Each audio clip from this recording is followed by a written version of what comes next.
watu hawasogeleane tena juu ya habari za chuki.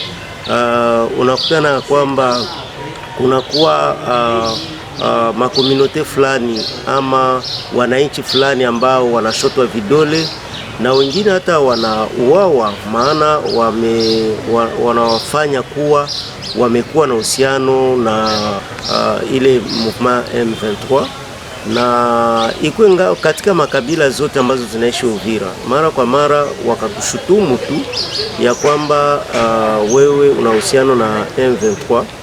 Hapo kabisa unakuwa ukinyanyasika na kukuwa oblige hata kukimbia na kusema ni wa fulani ndio wanakuwa wakifanya hiki na kile, na madhara ni makubwa, maana mnapobomoa vitu, mnabomoa manyumba, hamusogeleani, unakutana kama hata maendeleo haitakuwa, ile kuishi pamoja kwa umoja haitakuwa.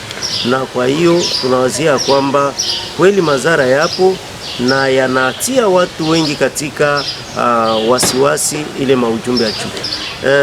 Ujumbe wetu ni kusema kwamba kama hatutaki kuishi pamoja kama vile watu, basi tutakufa pamoja kama vile siafu. Na kwa hiyo sisi wote tuna haja ya amani, tuna haja ya kuishi pamoja, tuna haja ya maendeleo, na ile yote itafanyika tusipo zingatia ile umoja kama vile watoto wa Uvira, na ule ambaye anaweza kuwa ameingia kwenye njia zisizostahili afuatilie kwa upekee, lakini sio sawa vile wanafanya ile tunaita katika lugha ya Kimombo globalization, ama ile kuchanga watu wote. Kama ni mtu fulani alifanya kosa, mnakamata ile kosa mnaivalisha watu wote.